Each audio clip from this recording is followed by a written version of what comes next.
aqui do Espírito Santo. Em primeiro lugar, vocês viram aí, essa aula ela vai ser gravada e depois disponibilizada, então, no nosso canal do YouTube. E, em nome do Conselho, eu gostaria muito de agradecer o GT de Assuntos Sanitários, que é o responsável por esse Capacifarma, e aonde vai trazer para nós um tema sobre temperatura e umidade, como e quando controlar. Assunto de relevância para as nossas questões de qualidade, e esse grupo ele é presidido pela doutora Ana Amélia Soriano Nunes, que está aqui presente conosco, obrigada pela presença, doutora, e a secretária do GT é a Luciana Santos, e ela vai, então, fazer a apresentação da nossa ministrante, que é a doutora Carla Loriato Salarini, passando, vocês já viram aí que ela tem um currículo vastíssimo, com certeza vai contribuir muito para o nosso crescimento e nosso conhecimento, e eu vou passar, então, a palavra para a doutora Luciana. E só mais 2 avisos, né? Primeiro, o chat vai ser aberto daqui a pouco, então as perguntas poderão ser colocadas lá e respondidas no final, aonde a doutora Daniela Stelzer, que também faz parte do GT de Assuntos Sanitários, fará a mediação e essa apresentação das perguntas para a doutora Carla. Então, eu gostaria, então, de passar a palavra para a doutora Luciana, dar uma meu boa noite e desejar a todos um excelente Capacifarma. Boa noite, Denise, obrigada. Obrigada a todos que tiraram esse momentinho para estar aqui com a gente. Obrigada, quero agradecer em nome da comissão ao Conselho por essa oportunidade aí da gente estar, né, podendo conversar um pouco com os colegas farmacêuticos. Como a doutora Denise já falou, eu sou a secretária do Grupo Técnico de Assuntos Sanitários. Então, é um grupo técnico da qual participam farmacêuticos que trabalham em vigilância sanitária, tanto aqui da Grande Vitória, quanto de 2 regionais também. Então, a gente tem representação aí das vigilâncias sanitárias, de farmacêuticos que trabalham em vigilâncias sanitárias do estado aqui do Espírito Santo. E esse grupo, assim, a gente, né, ele é um grupo que mais recente um pouco, né, entre os grupos técnicos aqui do Conselho de Farmácia, e foi, inclusive, também foi um desejo nosso, a gente, na época, solicitou a atual gestão, e aí foi constituído esse grupo, e é um grupo que a gente entende como muito importante, porque ele perpassa muitas das temáticas que envolvem todos os demais grupos técnicos que tem no Conselho de Farmácia. Então, o nosso grupo ele acaba conversando com todos os demais grupos técnicos de trabalho aqui da vigilância sanitária. A gente tem até alguns que a gente já tem uma interface maior, como de logística, que a gente já desenvolveu alguns trabalhos em conjunto. E aí, então, o nosso objetivo foi trazer, nesse momento, esse assunto que a gente entende, que a gente percebeu ao longo do nosso trabalho, das inspeções, que era um assunto que gerava muitas dúvidas, que era a questão do armazenamento, do controle das condições de armazenamento e da utilização de equipamentos para este controle adequado. E a gente, então, convidou a Carla, a doutora Carla, que é uma pessoa que tem muita experiência nessa área, já conheço toda a experiência profissional da doutora Carla, ela já ministra cursos nessa área também, então eu acredito que ela tenha muito a contribuir com a gente. E, como a doutora Denise falou, as perguntas podem ser feitas lá ao final, aproveitem esse momento.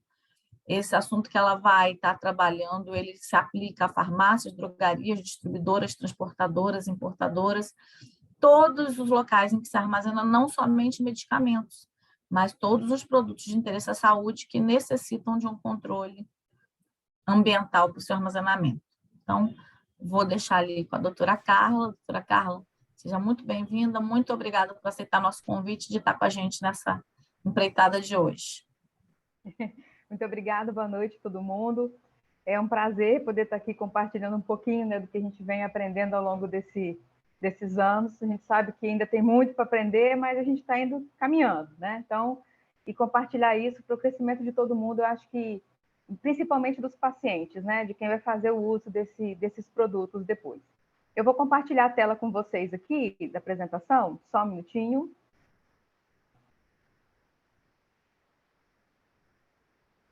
Acho que assim vai ficar melhor para vocês acompanharem a apresentação. Bom, a gente vai falar hoje sobre temperatura e umidade, né, como já foi mencionado aí, e nós vamos abordar vários pontos dentro desse conceito. Não só a parte de controlar e monitorar, mas também como a gente faz para escolher o melhor instrumento que vai fazer esse acompanhamento, como que a gente tem que se portar, né, mediante a esses valores que a gente vai obtendo ao longo do dia, né, ao longo da semana, dos meses, enfim. Então, o que acontece? A vigilância sanitária, ela tem vários produtos que ficam sob a sua vigilância, né? Então, aqui a gente pode mencionar, né, os insumos farmacêuticos, e aqui a gente lembra das farmácias de manipulação, das indústrias farmoquímicas que fabricam esses insumos, da indústria farmacêutica, né, da farmácia de manipulação, da indústria farmacêutica que utiliza para produzir os seus produtos, tá? Não só os insumos para a produção do medicamento, a gente tem insumo para a produção de material, produto para saúde, produto de higiene, cosmético, enfim, né, saneantes, então não é somente para a área de medicamento. A gente também tem a parte dos medicamentos, né, que sempre está muito em alta, porque é um dos mais rigorosos controles que existe, né, dentro dessa área de produtos sujeitos à vigilância. Nós temos a parte de hemocentro, né, a parte bioquímica, a parte que faz toda essa triagem sanguínea, os laboratórios de análises clínicas. Nós temos os produtos para a saúde em si, né, curativos, soluções iodadas, fraldas, absorventes, né, produto de higiene pessoal, próteses, né, tem silicone, tem prótese para fêmur, né, tem enfim, uma infinidade, né, tem produtos para fazer implante, então, assim, também está sob o controle de vigilância sanitária, os próprios saneantes, os cosméticos, né, alimentos, isso aqui só foram alguns, porque também tem inseticidas e etc, e assim vai. Então, o que acontece? Para todos esses produtos, existem peculiaridades na concepção desses produtos, desde a parte que quem está desenvolvendo, traçando uma rota de síntese, até quem está juntando esses insumos, então, e preparando um produto ou cuidando, né, de um hemoderivado, algum produto biológico. E aí, o que acontece? Por que eu tenho que me preocupar com essa questão de temperatura e umidade? A primeira coisa que a gente precisa ter em mente é que manter a estabilidade e a integridade dos produtos, né, independente do que ele seja, se é insumo, se é medicamento, se é cosmético, enfim, é o principal ponto que nós temos aqui, é manter a estabilidade e a integridade desse produto. Porque se a gente não conseguir manter isso, a gente perde a eficácia desse produto. É um sangue que se perde, né? Então, eu não posso fazer uma transfusão.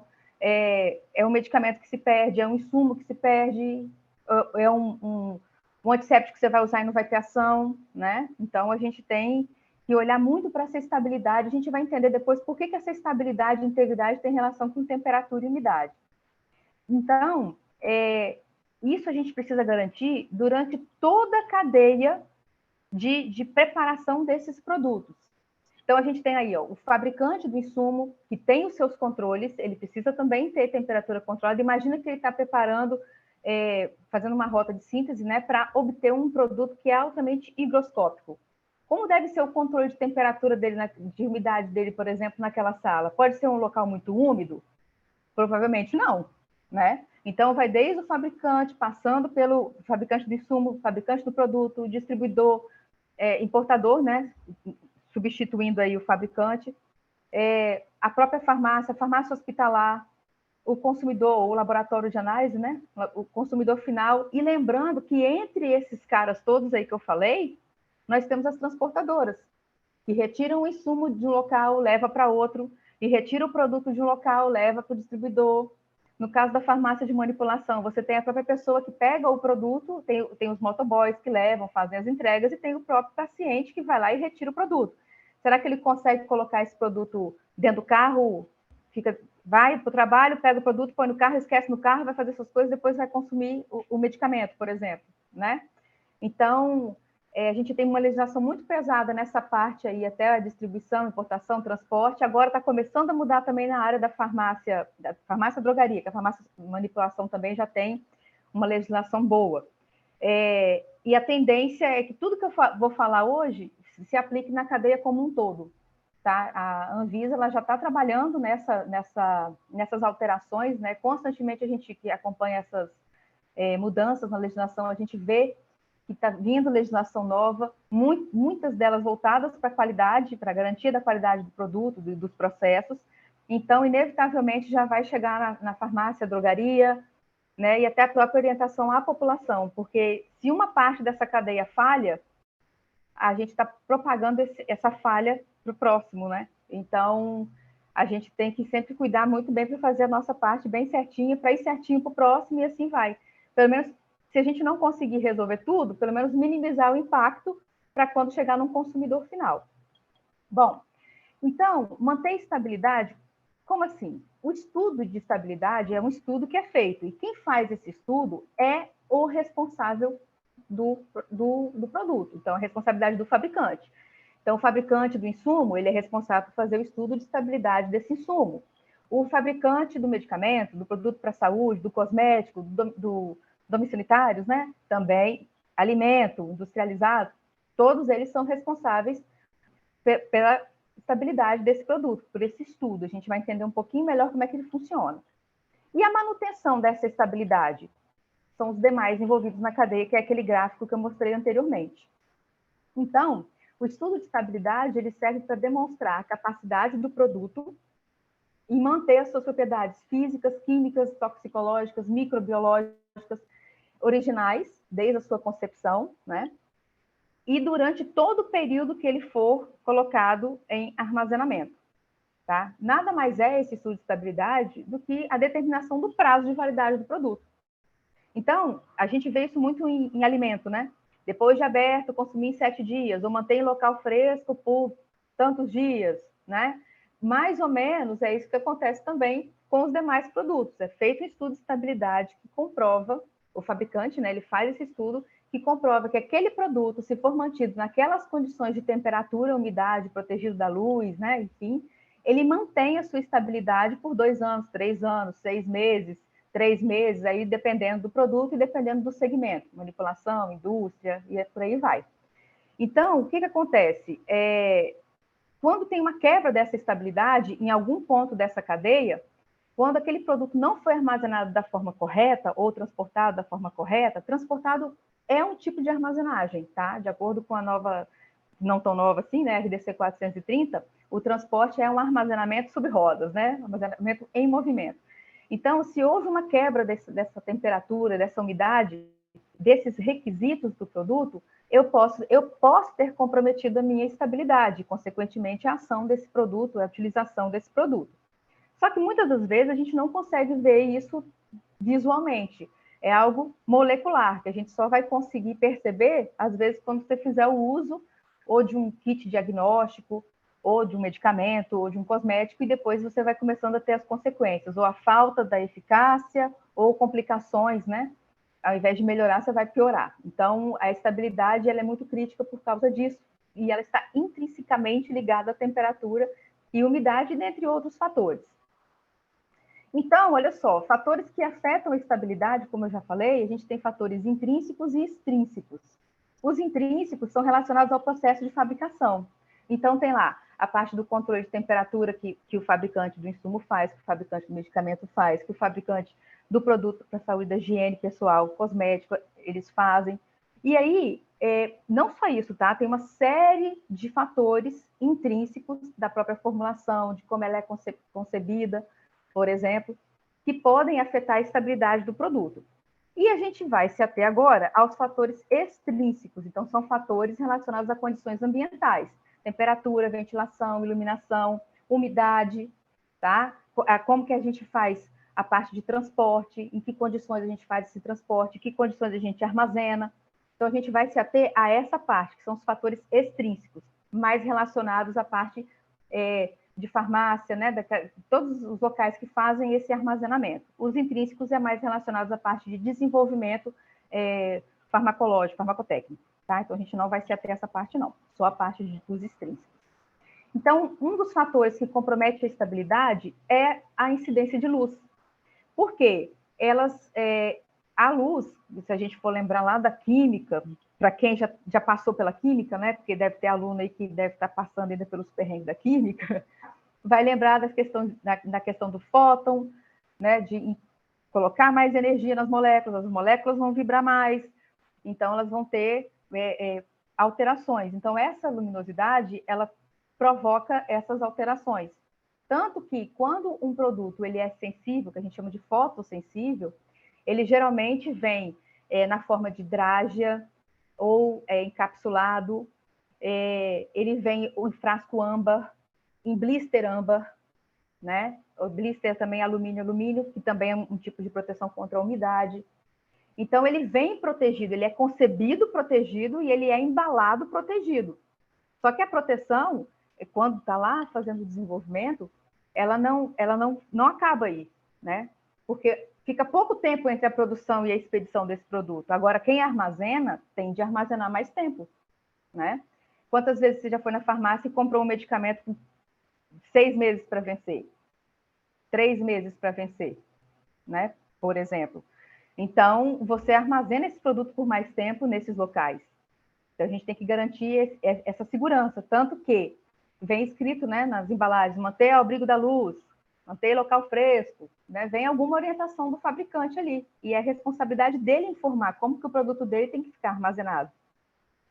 Além da luminosidade, né, da luz, a gente tem uma outra variante, que é a parte da ventilação, porque ela está totalmente relacionada com a circulação de ar e a distribuição de ar no local. Então, vamos pensar o seguinte, vamos pegar uma câmara fria ou uma geladeira onde onde os estabelecimentos armazenam os produtos que têm essa restrição de temperatura, né? Pegando como modelo uma câmara fria. Eu tenho um monte de caixa que eu vou socar caixa aqui para tudo que é lado. Eu vou conseguir fazer uma circulação de ar eficiente ali dentro? A câmara fria pode estar operando maravilhosamente bem, mas se eu sobrecarrego ela, eu não deixo o fluxo de ar passar por ela. Então, é igual a nossa geladeira. Se eu fecho muito, loto muito a geladeira, eu não vou conseguir ter um fluxo de ar contínuo ali que vai refrigerar por igual tudo que está lá dentro. Então, até a forma como a gente arruma o nosso armazém, o nosso estoque, seja ele pequeno, médio, grande, seja ele de insumo, produto para a saúde, enfim, a gente pode estar arrumando errado e pode estar impedindo essa circulação de ar eficiente ali dentro, tá? E aí, consequentemente, a gente não consegue fazer com que a temperatura fique da forma como deveria, né? A alta umidade também pode afetar reações químicas, então, tipo hidrólise, né? Como a gente mexe com, por exemplo, né, medicamentos, a composição química deles costuma sofrer hidrólise, que são ésteres, né? Amidas, aminas, que sofrem esse tipo de ação, né, de hidrólise. Então, a gente, quando tem uma umidade muito alta, a gente pode estar favorecendo, sim, a ocorrência de hidrólise nas nossas formulações, nos nossos insumos, nos nossos produtos, de uma forma geral. Além disso, pode favorecer o crescimento microbiológico, porque a gente aumenta a carga, né, de água, e aí a gente tem essa proliferação de micro-organismos. Além disso, a gente pode também ocasionar amolecimento, por exemplo, de cápsulas gelatinosas, né? Elas acabam absorvendo essa umidade, então elas ficam amolecidas e podem se romper, né? E aí a gente já tem outro problema relacionado a isso. Então, a questão da umidade também é muito crítica. A gente costuma olhar muito para a temperatura, mas esquece um pouco da umidade. E a umidade também ela precisa ser controlada numa grande maioria de produtos. Depois vocês vão entender melhor qual que precisa, qual que não precisa, tá? Mas eu estou falando de uma forma geral aqui para a gente conseguir entender a parte da temperatura. Produtos sensíveis à umidade, geralmente, deixa eu ver se pulou algum aqui. Não, produtos sensíveis à umidade, para a gente conseguir resolver isso, a gente vê muito na farmácia de manipulação, a gente coloca sílica, né? Sílica gel, que ela consegue absorver essa umidade e aí ela impede, por um tempo, né? e se o produto estiver armazenado em local muito úmido, ele sofre alguma ação daquela umidade. E medicamentos armazenados em áreas úmidas, né? Não só medicamento, mas a gente está se referindo agora especificamente a eles, a gente consegue sentir diferença visual, aspecto visual, o gosto muda, não é sempre, tá? Mas quando tem essa questão da umidade, pode acontecer isso, o amolecimento das cápsulas, o gosto muda, a aparência muda, a solução fica turva, né? Já podendo indicar um desenvolvimento de micro-organismos. Isso também acontece muito em cosmético, quando é creme, a gente vê separação, né, da fase oleosa com a fase líquida, enfim. Então, a gente tem toda uma questão aí que a umidade também colabora, tá, para piorar a situação. E aí, falando da umidade, a mais crítica de todas, desculpa, da temperatura, é a mais crítica de todas, porque ela favorece, ela desencadeia as reações químicas, ela acelera as reações químicas. Reações que acontecem, mas que aconteceriam com uma cinética muito menor se estivessem nas temperaturas indicadas pelos fabricantes, pelos donos, né, que concebeu aquele produto, aquele equipamento, aquele sistema. E aí, o que acontece? Com as temperaturas mais elevadas do que deveriam, a gente tem, então, favorecimento de mais reações, né? Então, a minha validade, que antes estava prevista para 2 anos, como eu acabei estressando a minha amostra, colocando a minha amostra, meu produto, colocando ele numa temperatura maior, a minha validade tende a encurtar. Então, aquilo que eu falo que é 2 anos, não necessariamente será 2, pode ser menos, às vezes bem menos, dependendo da situação que o produto foi exposto, tá? Então, olhando por esse lado, a gente também, e aqui a gente vai falar dos produtos de cadeia fria, né, que são os produtos que têm uma restrição de temperatura muito maior do que 15 a 25, 15 a 30. Esses produtos, eles requerem uma condição de armazenagem específica, geralmente em refrigerador ou câmara fria, e o tempo que eles podem ficar expostos a temperaturas diferentes de 2 a 8 é muito variável. Tá? A gente tem insulinas que podem ficar algumas horas fora de 2 a 8, mas não ultrapassando 25, por exemplo, durante 5, 10 horas. A gente tem outras que podem ficar 2 dias nessas mesmas condições, sem perder a sua ação. E lembrando que esses produtos geralmente são produtos biológicos, então, por sua vez, são proteínas, e a temperatura atua na desnaturação da proteína. Então, mesma coisa kits diagnósticos, né? Nós temos enzimas, anticorpos ali, e alguns têm que ser mantidos nessa temperatura mais baixas, tá? Existem alguns até em temperaturas negativas, dependendo. E aí, se a gente expõe eles a outras temperaturas, a gente tem totalmente uma mudança na conformidade daquela proteína, daquela enzima, e aí a gente perde totalmente a ação pretendida daquele produto, tá? Então, quando for um produto de 2 a 8, de armazenagem 2 a 8 ou inferior, que requer freezer, requer outras, né, condições, além de uma simples sala com ar-condicionado, a gente precisa ter muito mais cuidado, não que a gente não precisa ter na outra situação, mas como a faixa acaba sendo mais restrita, mais controles a gente precisa ter, porque uma simples variação ali pode comprometer tudo que está ali dentro, tá? Então, assim, poxa, eu tenho uma farmácia, eu trabalho numa farmácia hospitalar, eu tenho um laboratório de análises clínicas que eu mexo com N soluções, ou uso armazeno vários produtos aqui dentro, não só medicamento, mas produto para saúde, produto de higiene, enfim, né? Aquela coisa toda que a gente já falou no comecinho, aquele primeiro slide. E aí? Como é que eu sei que um tem que ficar 15 a 25, o outro 15 a 30, o outro 2 a 8, o outro menos qualquer coisa? Quem vai falar isso para você? Como eu já falei, é o fabricante, mas como que ele vai chegar e falar isso para você? Geralmente isso está escrito no cartucho, na caixinha, ou na embalagem. Então, o que acontece? Nem todo medicamento é 15 a 30. Tem muitos medicamentos que são 15 a 25, eu já vi medicamento de 20 a 25, olha só. Então, precisa conhecer para poder estabelecer, olha, aqui dentro a gente tem produtos de 15 a 30, 15 a 25, 20 a 25. Qual é a temperatura que nós vamos colocar aqui? 15 a 30? Ah, mas aí o que é 20 a 25, lascou. 15 a 25, aí... 15 a 25 está atendendo, mas aí se for abaixo de De 20, se eu tiver um produto de 20 a 25, deu ruim também. Então, a gente precisa conhecer, e eu entendo que dentro de uma farmácia de manipulação que tem um mundo, né, de insumos que também tem as suas restrições de temperatura, uma farmácia, uma drogaria, né, que também é outro mundo, farmácia hospitalar, mais outro, a gente entende que isso é bem complexo, né? Então, conhecer esses produtos para poder definir em que condições que eu vou ter que armazenar, em condições de temperatura e umidade, é imprescindível vocês olharem isso com mais cautela, com mais cuidado quando forem receber esses produtos e armazenar no seu estabelecimento. Olha só, quando a gente não cuida das coisas, olha o que pode acontecer. Nessa primeira foto aí, não sei se dá para ver direito, tinha umas fotos pior, sabe? Mas eu quis colocar essa daí que deu uma amenizada. Fraldas mofadas. Tem muita gente que se preocupa com a condição de armazenagem de um medicamento, por exemplo, mas não liga para a fralda. Ah, é fralda, ah, é absorvente. Ah, é um cotonete. Você aguenta qualquer coisa. Ele pode até aguentar a temperatura, mas e a umidade? Talvez, para esse grupo de produtos, a umidade seja mais crítica do que a temperatura. E aí foi o caso dessa fralda aí, dessa fralda mofada. A pessoa foi na farmácia, né? Ela comprou na farmácia, acho que foi na farmácia ou no supermercado. Comprou a fralda e foi abrir todas as fraldas mofadas. Todas mofadas.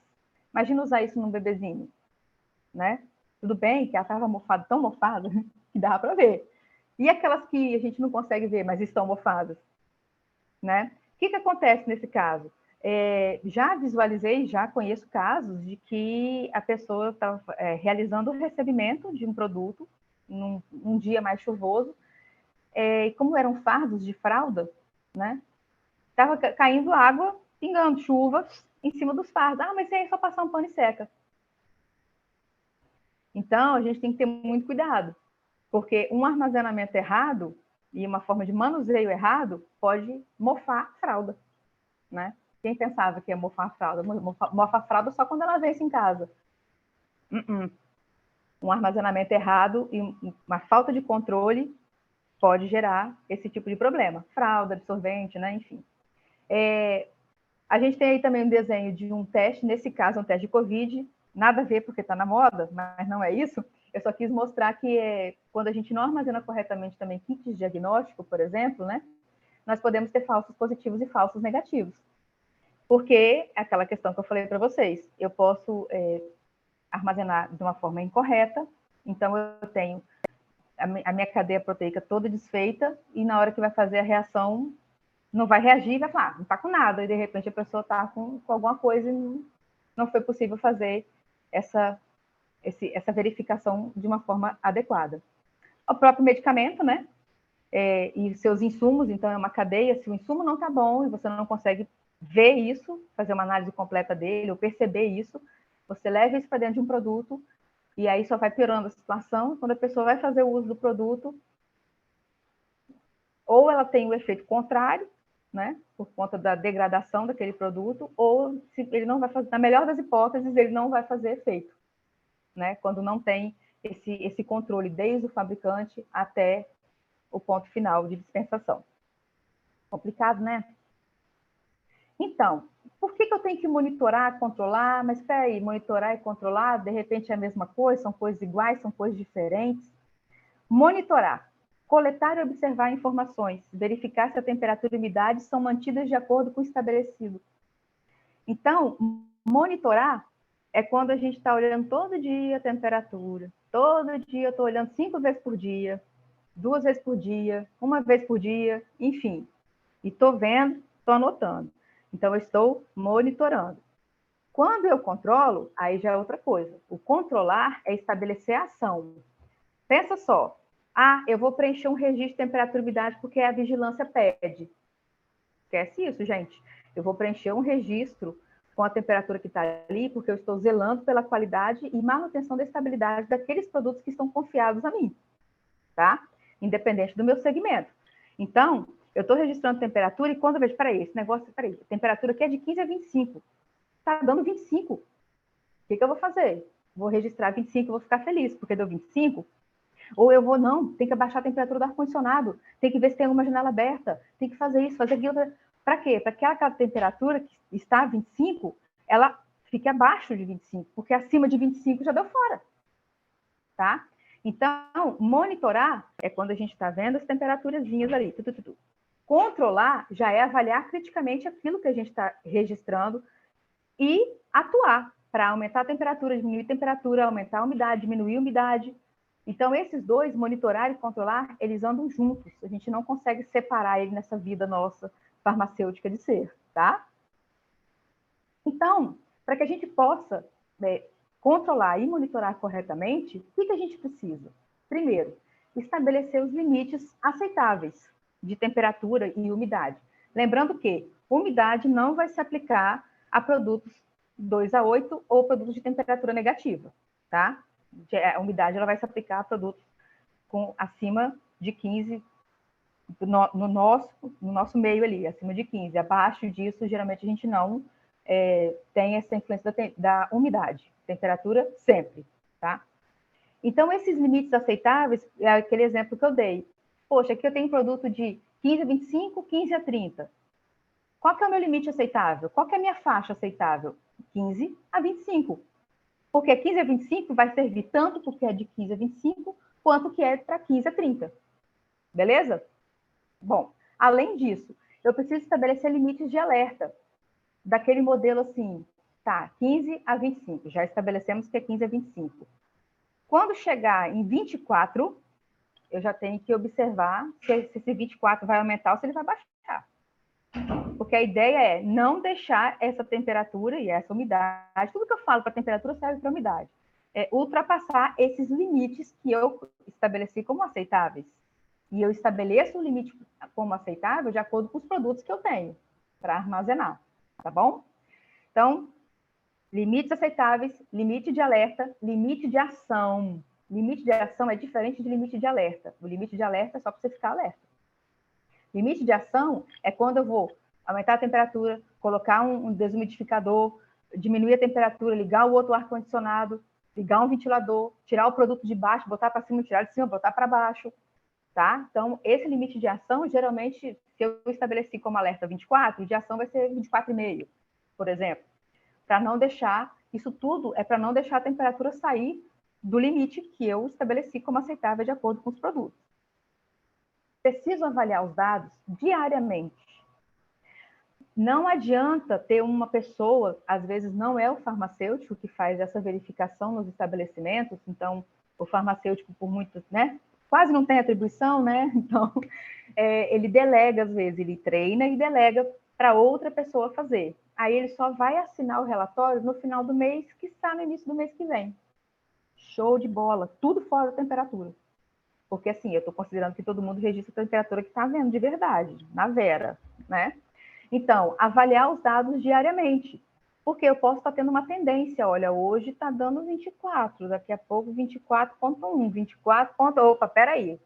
Todo dia de manhã a tendência é que essa temperatura fique muito próxima do meu limite superior. Então, o que eu vou fazer? Eu vou deixar o ar-condicionado ligado à noite para quando chegar de manhã já está ok? Não, senão meu chefe me mata. Mas a gente tem que saber conversar com a chefia também, porque senão ele vai perder os produtos todos, tá? Então, a gente tem que ver a melhor forma para a gente poder atuar diariamente, avaliar se está tudo dentro do que a gente já estabeleceu como aceite, como alerta e como ação, para ver se não, para a gente evitar surpresas, né, desagradáveis, que pode resultar até na perda do insumo, do produto que a gente tem sob nossa responsabilidade. Então, a gente também precisa estabelecer ação de contenção. Imagina que a gente está armazenando um produto de 2 a 8 na geladeira, acabou a energia. De noite, você está em casa, dormindo, porque a farmácia fechou. Ninguém sabe que acabou a energia de noite. Você vai saber quando chegar de manhã. E aí? Aí você tem lá o aparelhinho que está marcando 15 graus, o negócio que era para ser 2 a 8. Legal, né? Pois é, então, para evitar esse tipo de coisa, a gente tem que ter algumas ações de contenção. Então, o que acontece?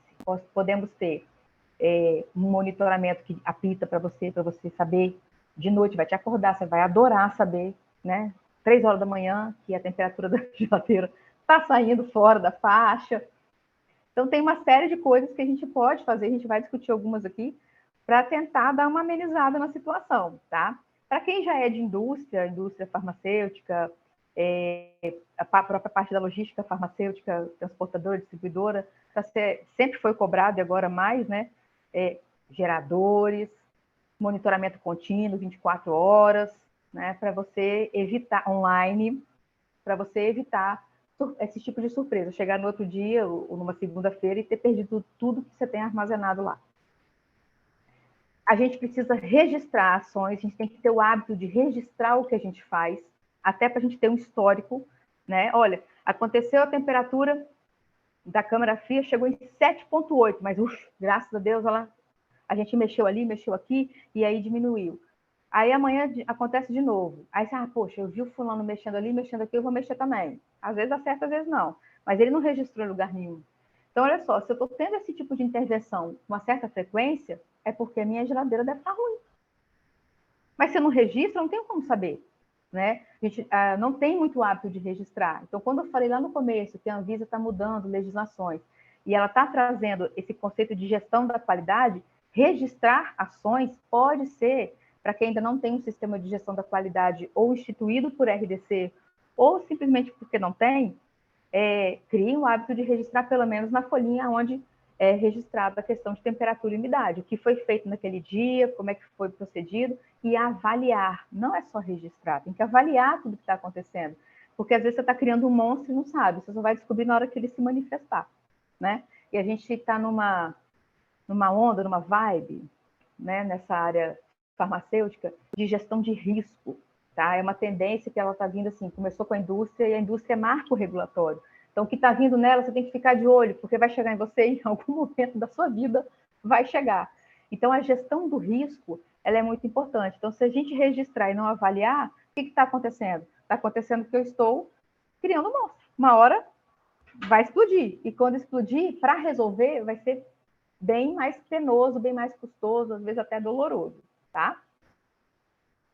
Saber manusear corretamente o instrumento de medição. Você pode ter termigrômetro, datalogger, termômetro, que a gente vai conversar um pouquinho daqui a pouco, mas você tem que saber usar ele. Não é só ter, para mostrar que tem. Olha, eu tenho aqui, eu faço.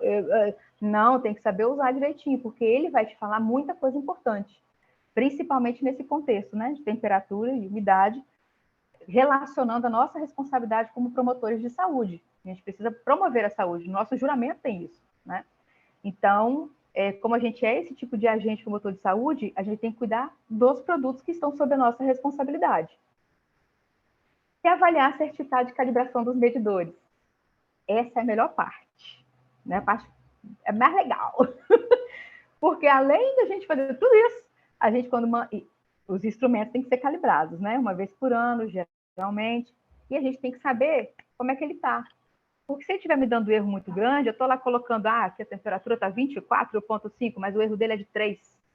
Então, não é 24, é 25, 27 ponto alguma coisa. E aí, meu limite é 25.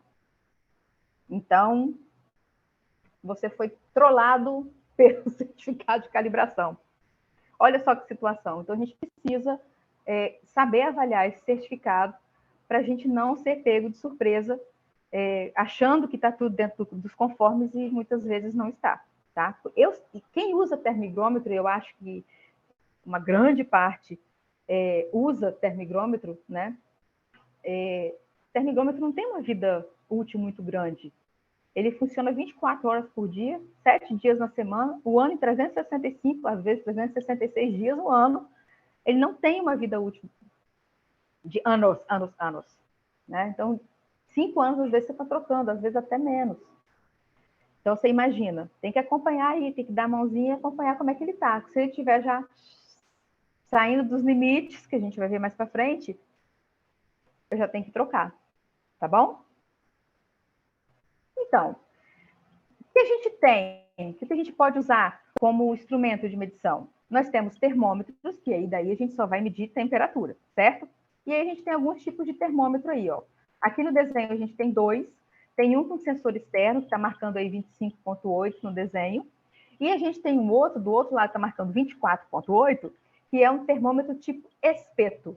Esse termômetro tipo espeto, ele é muito utilizado para fazer a medição de produtos de cadeia fria, 2 a 8, por exemplo. Quando você recebe o produto, geralmente você usa o termômetro espeto, que é o mais indicado para cadeia fria, e não a pistola de infravermelho, como a gente também vê muitas pessoas usando. E aí a gente tem algumas diferenças ali, né? A pistola de infravermelho, ela sofre interferência do ar, tem que ter 20 centímetros entre você e o que você está medindo. Então, às vezes, né? E sem contar que a gente não acha uma pistola de infravermelho com facilidade, assim, com tanta facilidade, e que tenha uma faixa de trabalho mais restrita. Geralmente ela tem uma faixa de trabalho ampla, e isso compromete muito a parte da calibração, tá? Que a gente vai ver depois. Mas aí o termômetro tipo espeto, que é esse, vocês estão vendo, tipo culinário mesmo, ele é calibrado, tudo certinho, e ele faz essa avaliação. A gente não vai perfurar o produto nem a caixa de isopor com ele, senão a gente vai estragar ele. A gente vai abrir a caixa de isopor, vai colocar ele entre as caixinhas dos remédios, enfim, do que você está medindo ali, sem encostar no gelo, senão eu vou estar medindo a temperatura do gelo, tá? E a gente tem o termômetro digital, que tem o sensor externo, que é esse que vocês estão vendo. Existem, assim, desse modelo a gente tem o termômetro digital com o sensor externo, tenho até um aqui, não está funcionando, ó. Tá? Ele tem um sensorzinho externo, então, geralmente o fio, né, tem um certo tamanho que a gente coloca, geralmente em geladeira, em freezer, né, a gente coloca essa parte do lado de fora, porque se você colocar essa parte do lado de dentro, ela estraga. Então, se você tem termoigrômetro dentro da geladeira, tira e põe só o sensor, tá bom? Porque essa parte aqui, ela estraga. Então, essa parte aqui é a parte que, essa parte de metal é a parte que, então, vai fazer a verificação da temperatura, tá? Nesse sensor externo. Alguns termômetros, eles possuem um sensor externo e um sensor interno. A gente vai falar melhor desse sensor interno e externo quando a gente estiver falando no próximo slide, que é do termoigrômetro, mas que eu vou usar esse mesmo exemplo aqui, tá bom? O que acontece? Os termômetros, eles podem ter, né, sensores internos e externos. Os internos, por conta do inglês, né, a gente chama de sensores in, então estão dentro do aparelho, e o sensor externo, out, tá bom?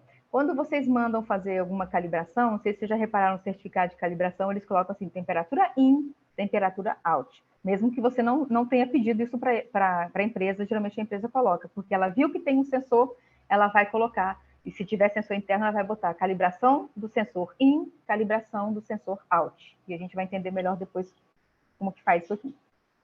Temperaturas máximas e mínimas, então, geralmente ele tem um botãozinho, max e min. Você aperta uma vez, ele dá a temperatura máxima, você aperta de novo, ele te apresenta a temperatura mínima que foi registrada em um determinado período, tá? Por exemplo, de manhã, eu instalei esse aqui pela primeira vez na vida, hoje de manhã. Beleza. Se eu não resetar a memória dele do máximo e do mínimo, ele vai ficar ad eterno no máximo e no mínimo que ele vai medindo ao longo da vida dele. Entendeu?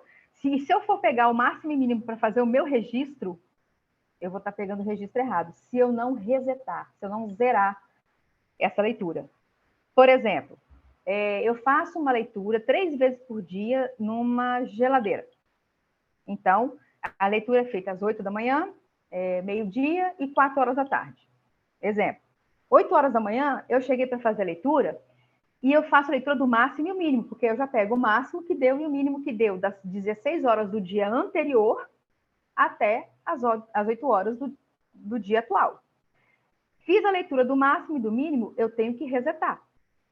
Para quê? Para gerar um novo ciclo nele. A partir das 8 até meio-dia, ele vai computando as temperaturas, a máxima ele registra, a mínima ele registra. E a atual aparece no visor. Né? Quando você chegar lá, já está no visor, naquele momento. Mas eu quero ver a máxima e a mínima que deu das 8 da manhã até meio-dia. Eu venho, aperto o máximo, registro, aperto o mínimo, registro. E se eu tiver que medir novamente às 16, acabei de fazer esse registro meio-dia, eu tenho que resetar novamente. E assim eu vou fazendo, tá? Eu posso também fazer o máximo e mínimo uma vez por dia. Então, eu vou pegar um período de 24 horas. Todo dia, meio-dia, 2 horas da tarde, eu vou fazer essa leitura, vou resetar e vou deixar ele, então, medindo a temperatura 24 horas até o próximo dia. Ah, mas se eu faço uma vez por dia, faço 3 vezes por dia, 5 vezes por dia, não faço? Não faço não, tem que fazer, né? Mas esse período de 24 horas, ou a cada 4 horas, depende da criticidade e do tipo do negócio que você tem. Se é, por exemplo, uma farmácia, geralmente a gente faz mais de uma vez, a gente faz em 2 ciclos.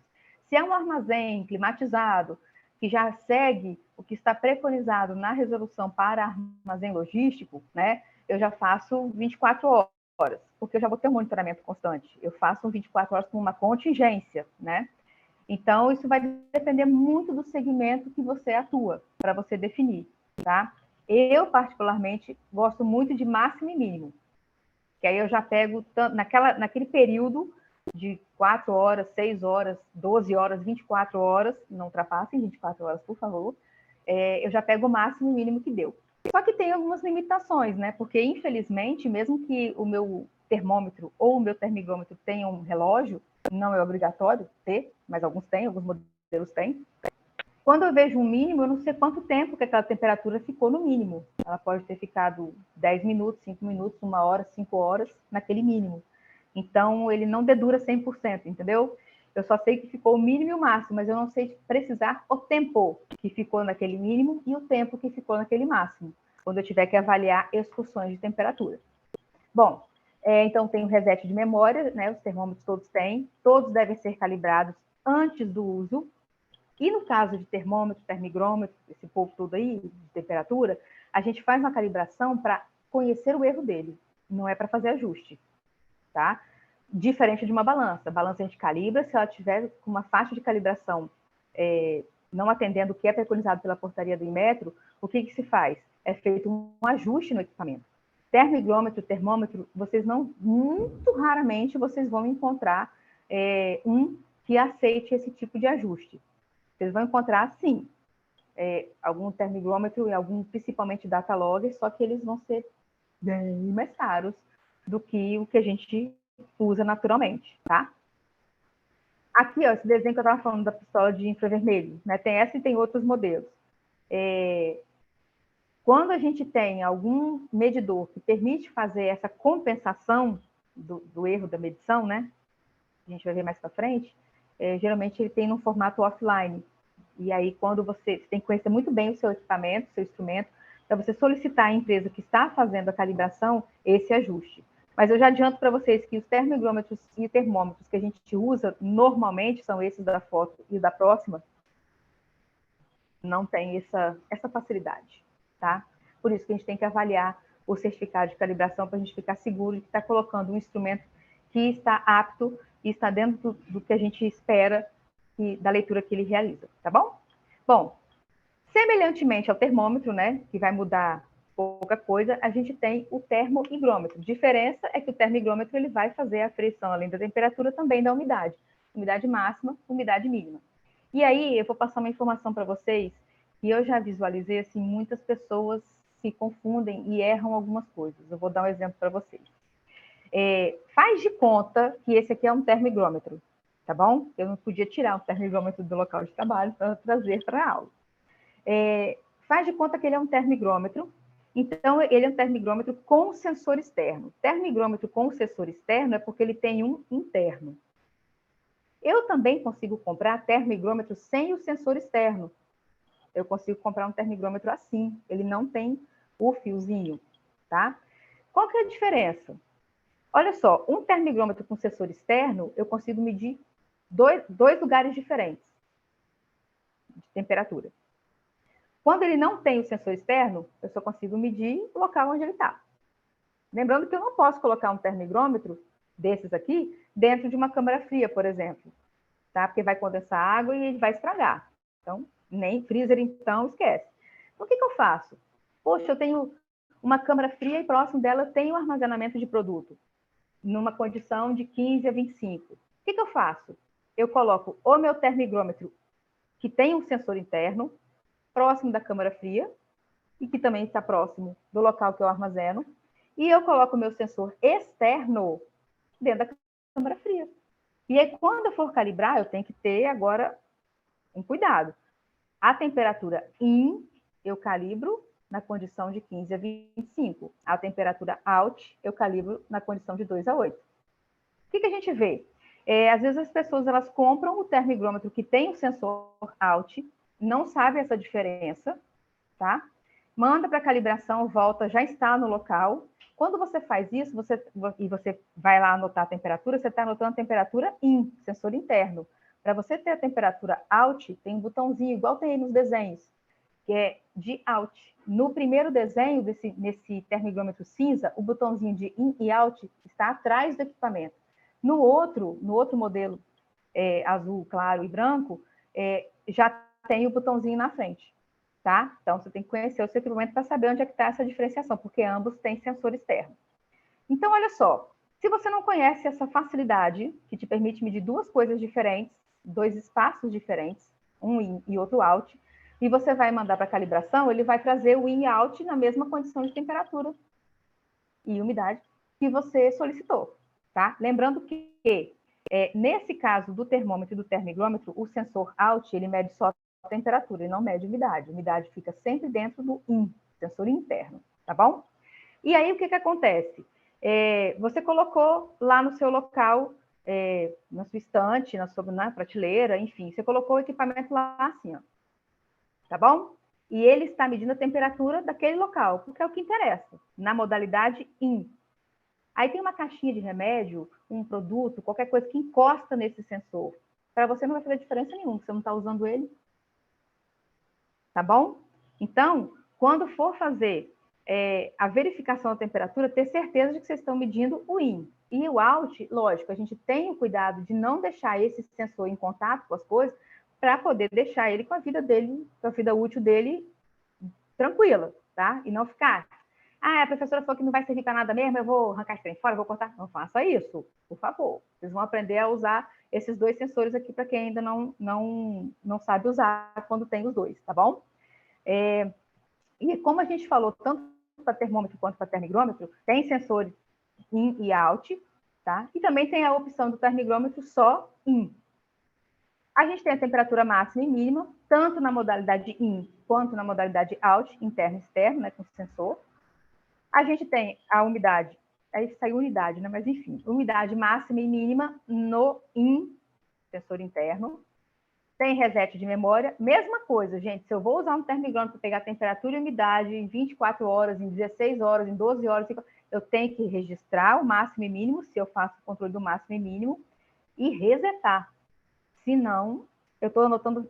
Ah, nossa, olha só como é que está a umidade. 56, 56, 56, 56, 50. Caramba, tá demais, não é porque você esqueceu de resetar. Tá bom? Então, não se iluda. Tem que resetar para poder registrar daquele período de análise que está sendo feito, tá bom? Alguns têm relógio, previsão do tempo, tem os que têm alarme. Você pode programar, quando ele chegar quando ele medir uma temperatura que está fora, ele faz um pipipi. Igual aqueles alarmes aqueles relógios antigos, digital, não sei se é da época de alguns aí, mas deixa para lá, vamos continuar a aula. Então, vocês têm essas outras funcionalidades de termigrômetro. Claro, vai ter relógio, previsão do tempo, alarme, ele vai ser um pouquinho mais caro, geralmente, né, do que aqueles que não têm. Mas acaba sendo interessante, porque se você tem que fazer registro de vários lugares, o fato de ele já ter um relógio aí já te ajuda bastante, né? Dependendo do modelo. Também, como eu falei, os termômetros devem ser calibrados periodicamente e, geralmente, eles não têm aquele ajuste da compensação do erro da medição, que a gente vai entender o que é esse negócio aí mais para frente, tá bom? Olha lá, já estamos chegando no nível mais hard, data logger. A gente tem vários tipos de data logger. Nós temos data no mercado, né? Data loggers que são descartáveis. Por exemplo, o primeiro aí que vocês estão vendo é um tipo de data logger descartável. Como assim descartável? Custa uns 80 conto, tá? Preço de um termigrômetro, beleza? O que acontece?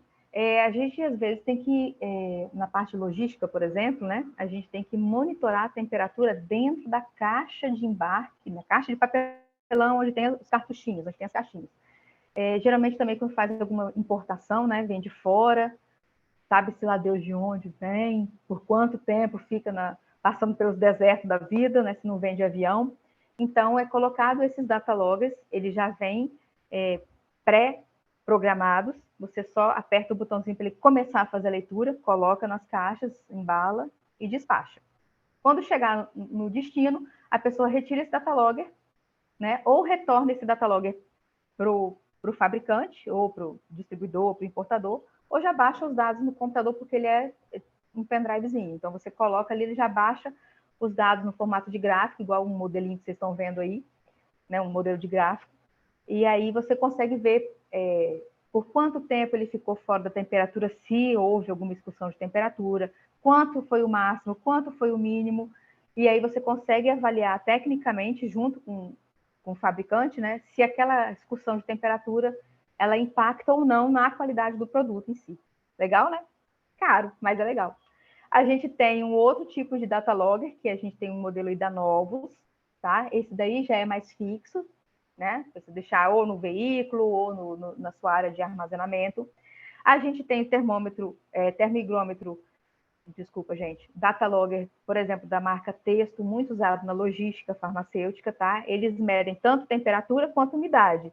Só que tem data logger que só mede temperatura, não mede umidade. Por exemplo, esse da Texto pretinho que vocês estão vendo aí, ele mede temperatura e umidade. Tem um outro que é todo branco. O que é todo branco, ele não mede umidade, só mede temperatura, tá? Então, na hora que for comprar, precisa saber escolher, para não comprar errado, beleza? E aí, o que acontece? Data logger tem sensor in, a maioria deles é o sensor interno deles, como vocês podem estar vendo aí, mas também existem alguns modelos que também têm o sensor out, tá bom?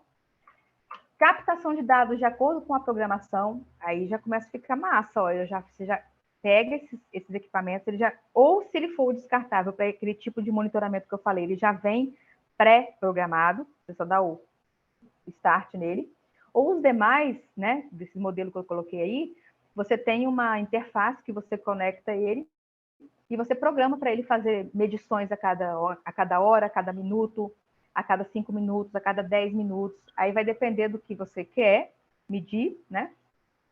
Geralmente, cadeia fria, 2 a 8, a gente põe para ler a cada 5 ou a cada minuto, dependendo. E os demais a gente põe 10, 15 minutos, né? Para ele fazer uma captura de dados. E aí vai usar bastante, eles têm memória, então vai usar a memória deles, e aí de tempos em tempos você tem que descarregar essa memória, porque senão você está achando que está captando dado e a memória dele já esgotou e parou em determinado momento. Então, quando for selecionar um data logger, precisa saber para que você vai usar e quanto tempo ele tem que ficar captando, né? E a memória dele, quantos dados ele consegue reter, né? E você não pode deixar de baixar esses dados dele. Geralmente a gente baixa esses dados todo dia, né? Para a gente já zerar ele e começar um dia seguinte para ele já fazer isso daí. O bom é que ele dedura tudo. Ele fala quanto tempo ficou, qual foi a temperatura máxima, que horas que começou esse problema, que horas que terminou, se é que terminou.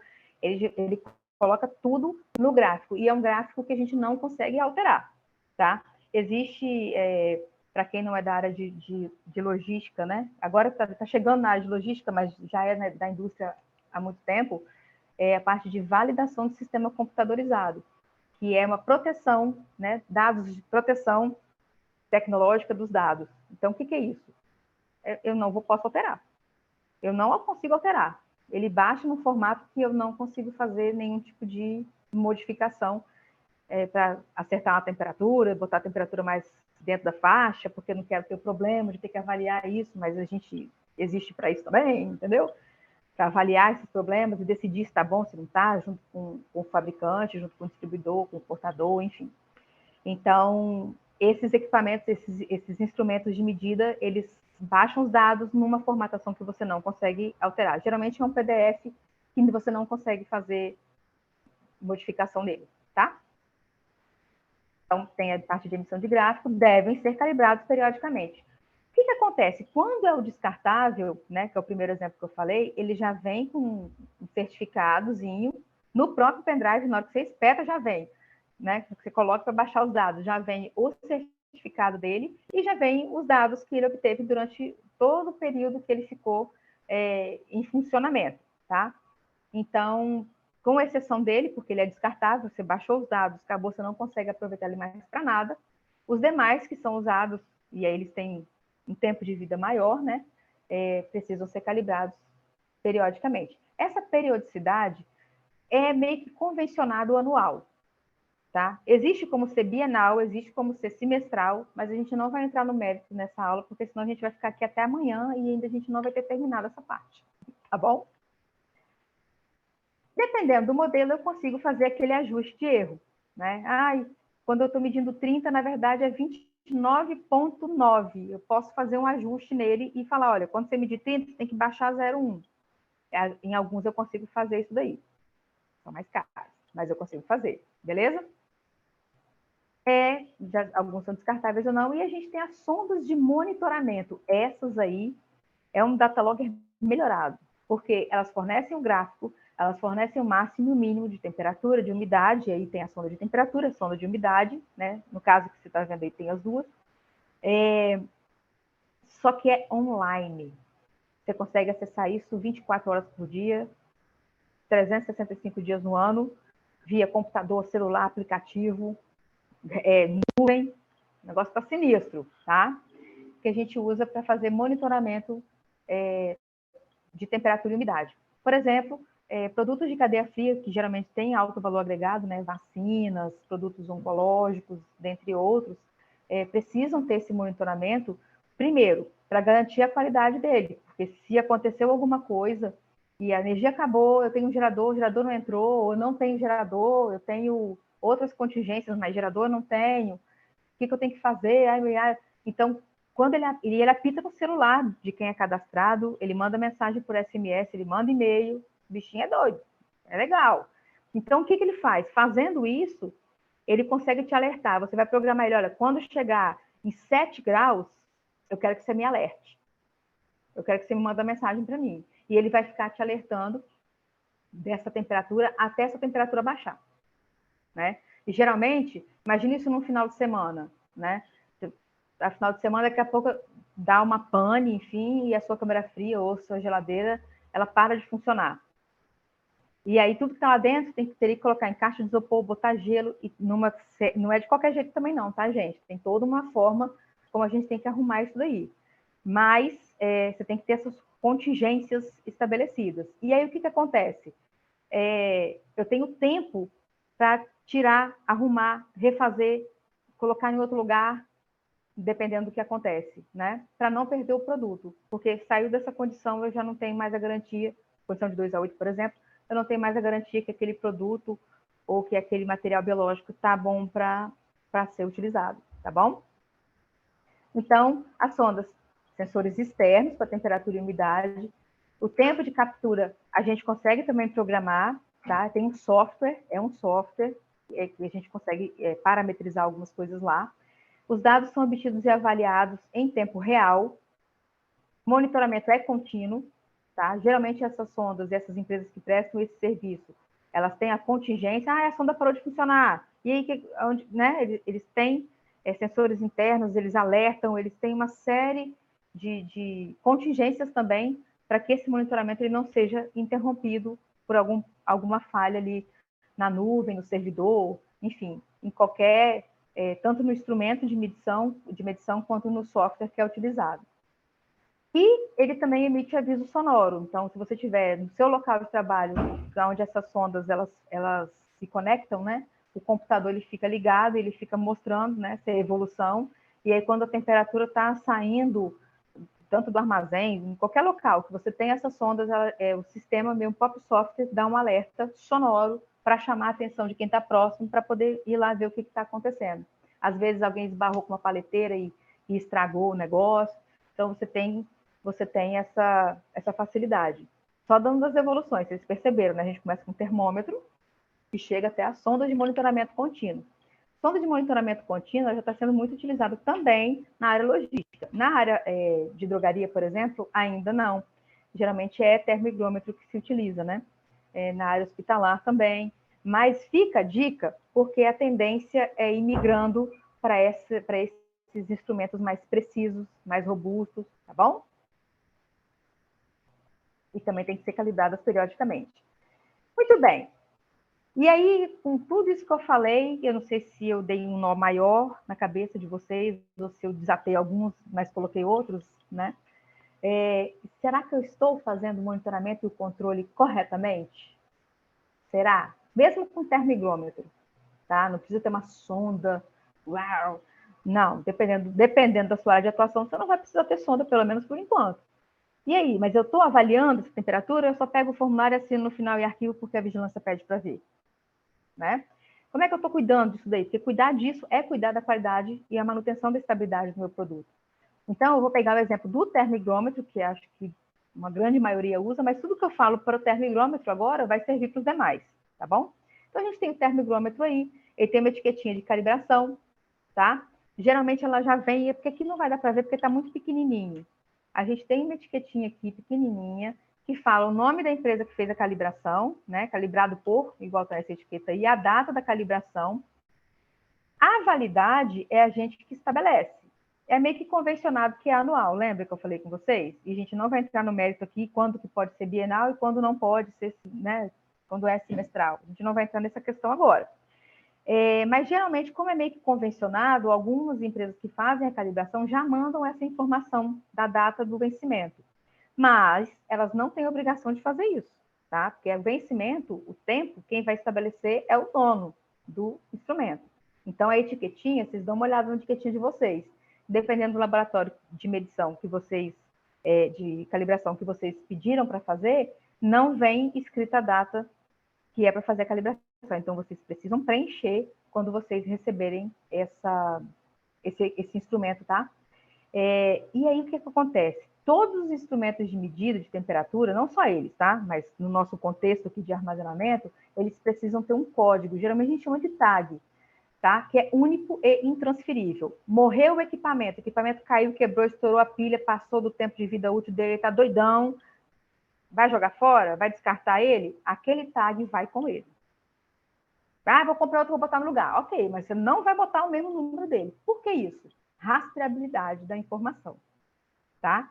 Se em um determinado momento da história foi identificado que você passou 5 anos fazendo uma medição, exagerei, né? Vou botar uns 2, 5 anos fazendo a medição, e o instrumento que você usou era o TD1, e ele estava com um erro acima de 2, e você vai ter que rever tudo aquilo para trás, ok. Quando você comprou o outro para substituir ele, já não é mais o TD1.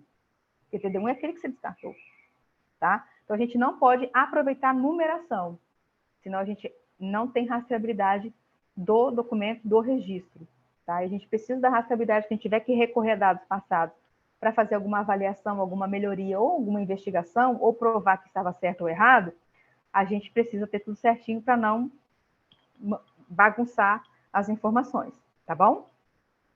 Bom, os equipamentos, eles precisam ter etiqueta de calibração, igual esse aí que eu estou mostrando para vocês.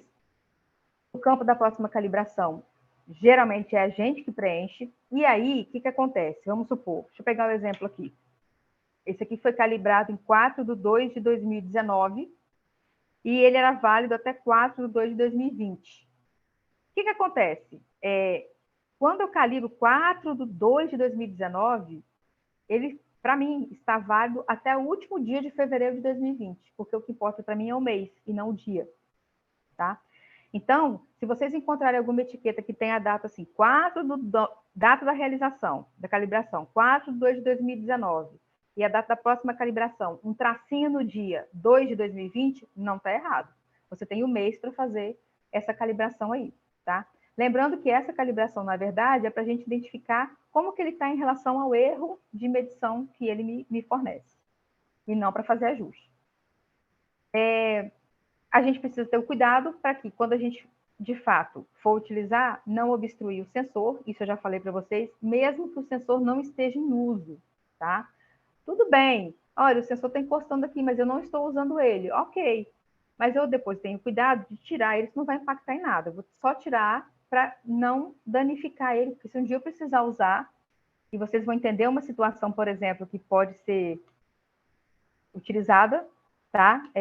Ele está em perfeito estado, então eu não danifiquei ele, beleza? Devidamente calibrado em boas condições. Aí o que acontece? Vamos supor que você tem 3 termigrômetros e você precisa mandar os 3 para calibração. 3 3 termômetros, 3 termômetros, enfim. Você vai tirar, vai mandar, e aquela área onde ele está vai ficar desfalcada, né? Então, o que a gente tem que ter?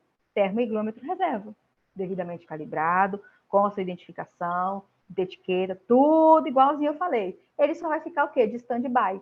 Você teve que tirar um para botar para calibrar? Opa, bota a reserva lá.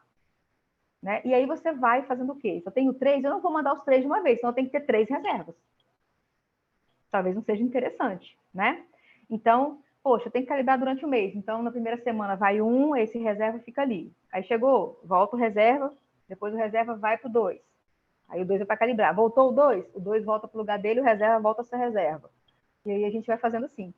E, claro, cuidar também para que o reserva esteja sempre calibrado, porque eu não posso substituir o reserva que não está calibrado. Tá bom? Aí a gente chega num assunto polêmico. Eu coloco o sensor dentro da glicerina, dentro da geladeira, ou não? Vamos lá.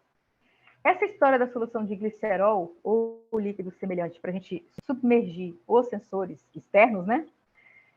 Ela vem da questão de bancos de sangue e vacinas. Tá? Isso é algo que foi padronizado nos Estados Unidos já tem um tempo, e eles recomendavam fazer esse tipo de submersão de sensor. Tá? Isso atualmente vem sido questionado. A gente só submerge quando há indicação para fazer isso. Indicação da Anvisa, do fabricante, da geladeira, do fabricante do sensor, do fabricante, enfim. Aí a gente faz essa submersão. Caso contrário, a gente não faz. Por quê? As pessoas falam, a gente coloca dentro do sensor, a gente submerge o sensor. Tem gente que não sabe por que submerge. Ah, cheguei aqui, era assim, e eu não mudei e continua assim. E às vezes não era para ser assim. Porque às vezes a pessoa que fez isso, ela tem o conhecimento de banco de sangue, de vacina, já chegou lá, acha que tem que se fazer assim, também vai fazer. Então, ok. Para vocês entenderem que tem que saber por que o negócio está submerso lá, né? Tem uma informação, mas é porque ele minimiza a oscilação durante a abertura de porta. Mas eu estou avaliando o impacto da abertura de porta dentro do meu produto. Então, se eu não estou colocando ele no local que ele tem que ficar, eu estou meio que dando um resultado que não é real para aquela medida que eu estou fazendo, tá? Ah, mas aí eu vou botar um sensor perto da porta. Aonde que eu vou botar o sensor para ficar? Se eu não vou botar ele submerso. Eu posso botar ele perto da porta? Lá no fundo, em cima, embaixo? Então, o que acontece? Existe uma norma principal, ela é destinada para câmara fria, geladeira, tá bom? Freezer, que você precisa fazer um estudo chamado qualificação térmica. Nessa qualificação térmica, você vai avaliar como que está a distribuição de temperatura dentro daquele equipamento.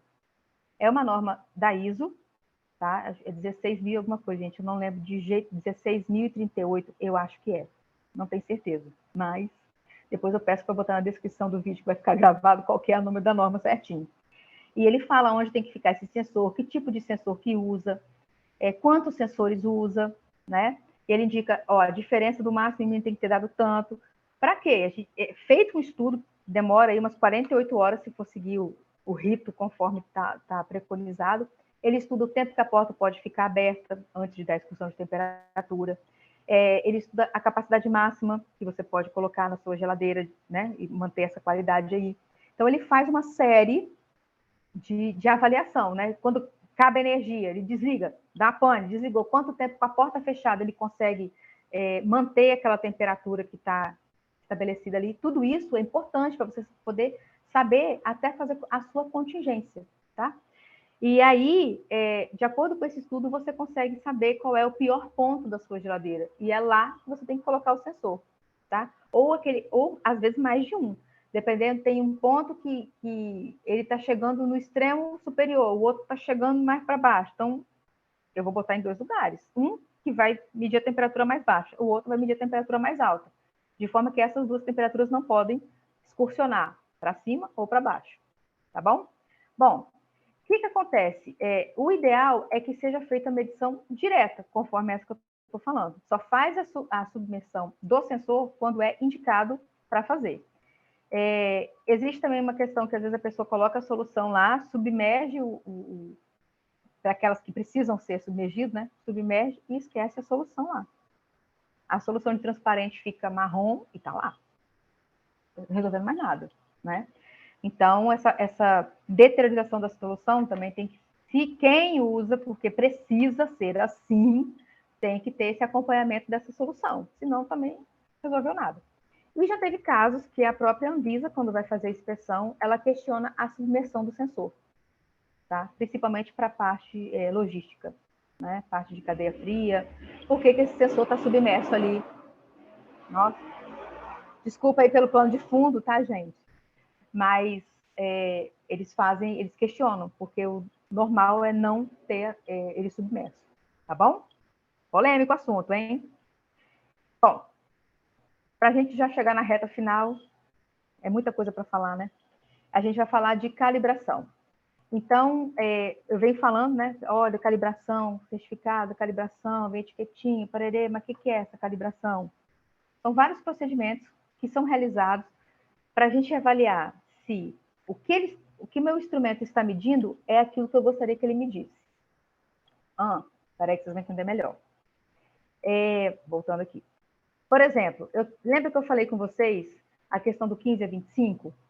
Então, eu tenho que ter um sensor, um instrumento calibrado na faixa de 15 a 25, que vai fazer a minha verificação ali, né, da temperatura.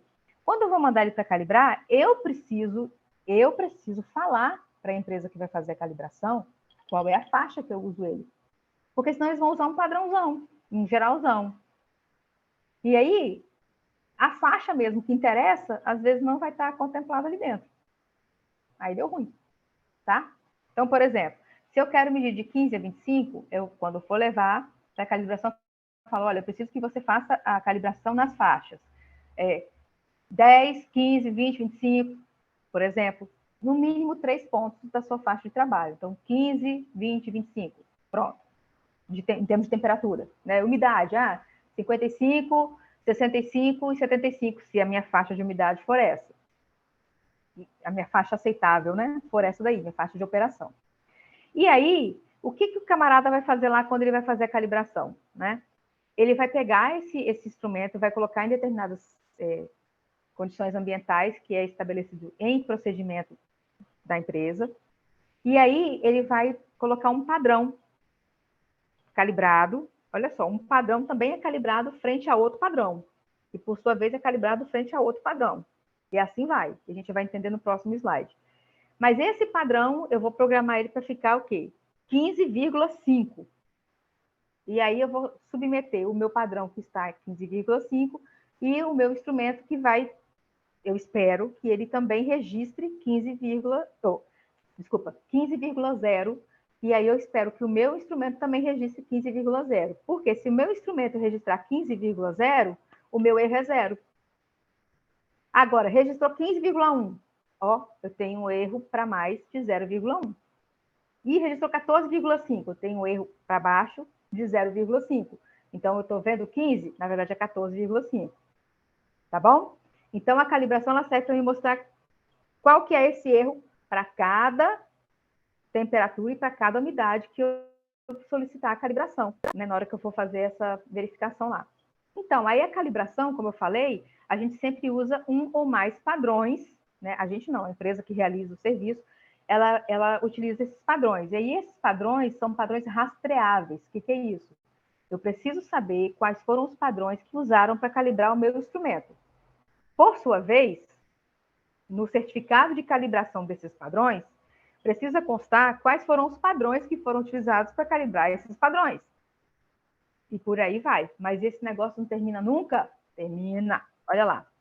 A gente tem, na base da pirâmide, a gente tem os instrumentos que a gente faz a calibração, né? Que a gente usa no dia a dia. Acima, a gente tem as empresas que são laboratórios acreditados pelo Inmetro, vocês já devem ter visto, inclusive, esse primeiro selinho aí que tem a letra A, de acreditado, né? Mas também a gente tem laboratórios que são rastreáveis. Existe uma diferença entre laboratórios acreditados e rastreáveis, que a gente vai falar depois.